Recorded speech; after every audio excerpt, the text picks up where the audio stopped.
નમસ્કાર દર્શક મિત્રો, હું જપન શાહ કાનમ એક્સપ્રેસ ન્યૂઝમાં આપનું સ્વાગત છે। જોઈએ આજના મુખ્ય અને મહત્વના સમાચાર। જંબુસર આમોદ વિધાનસભા વિસ્તારમાં આમોદ તાલુકાના દોરા ગામે હળપતિ આવાસ યોજનાને લઈ મહત્વપૂર્ણ બેઠક યોજાઈ। 450 જેટલા આવાસોની ટૂંક સમયમાં મળશે મંજૂરી। આમોદ તાલુકાના દોરા ગામે હળપતિ આવાસ નિગમના સભ્ય સચિવ સ્નેહલબેન મોઢની ઉપસ્થિતિમાં તેમજ આમોદ જંબુસરના ધારાસભ્ય ડી.કે. સ્વામીના અધ્યક્ષસ્થાને હળપતિ આવાસ યોજનાને લઈને મહત્વપૂર્ણ બેઠક યોજાઈ। બેઠકમાં લાભાર્થીઓ, સ્થાનિક આગેવાનો અને ગ્રામજનોને યોજનાની માહિતી આપી માર્ગદર્શન પૂરું પાડવામાં આવ્યું હતું। આ પ્રસંગે સભ્ય સચિવ સ્નેહલબેન મોઢે જણાવ્યું હતું કે આમોદ જંબુસર વિધાનસભા વિસ્તારમાં હળપતિ આવાસ યોજના હેઠળ આશરે 450 આવાસોને ટૂંક સમયમાં મંજૂરી મળવાની છે।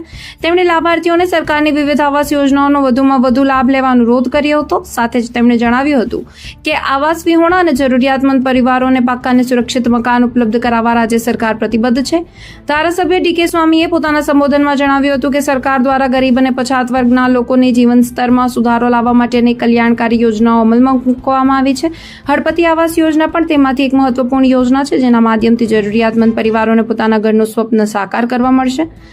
બેઠક દરમિયાન યોજનાના અમલીકરણ, લાભાર્થીઓની પસંદગી પ્રક્રિયા તેમજ આવાસ મંજૂરી અંગે વિસ્તૃત માર્ગદર્શન આપવામાં આવ્યું હતું। કાર્યક્રમમાં ભરૂચ જિલ્લા પંચાયતના સભ્ય વિમલભાઈ પટેલ, તાલુકા પંચાયત પ્રમુખ રાજદીપ ડાયમા, તાલુકા પંચાયત કારોબારી સભ્ય કાજલબેન પટેલ, ભાજપ તાલુકા પ્રમુખ દીપકભાઈ ચૌહાણ, દોરા ગામના સરપંચ સહિત આગેવાનો ઉપસ્થિત રહ્યા હતા। ધારાસભ્ય ડી.કે. સ્વામીએ ગુજરાત સરકારનો આભાર વ્યક્ત કર્યો હતો। માતરમ ભારત માતા કી જય।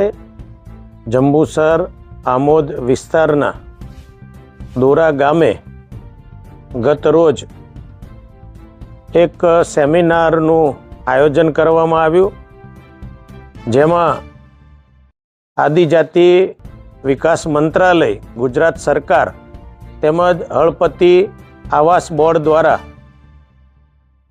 સભ્ય સચિવ સ્નેહલબેન મોઢ જેઓ દોરા ગામે આવીને રાઠોડ સમાજના, હળપતિ સમાજના, તળાવિયા સમાજના જે લોકો આ વિસ્તારમાં ખૂબ પ્રમાણમાં જેઓની વસ્તી છે, એ વસ્તીને પોતાનું કાચું જે મકાન છે એ પાકું બને અને સરકારની યોજનામાં એ લોકોને લાભ મળે એ માટેનું એક શિબિરનું આયોજન કરવામાં આવ્યું।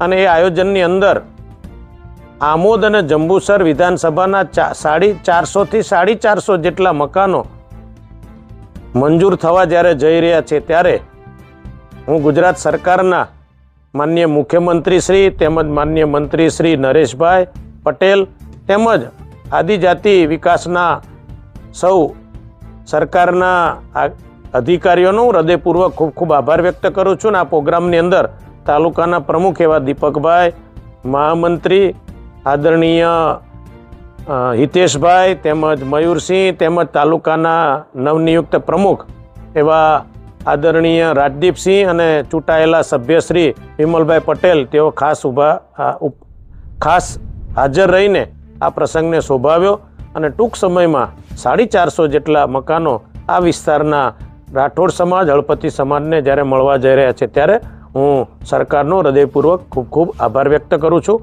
અસ્તુ, ધન્યવાદ, વંદે માતરમ, ભારત માતા।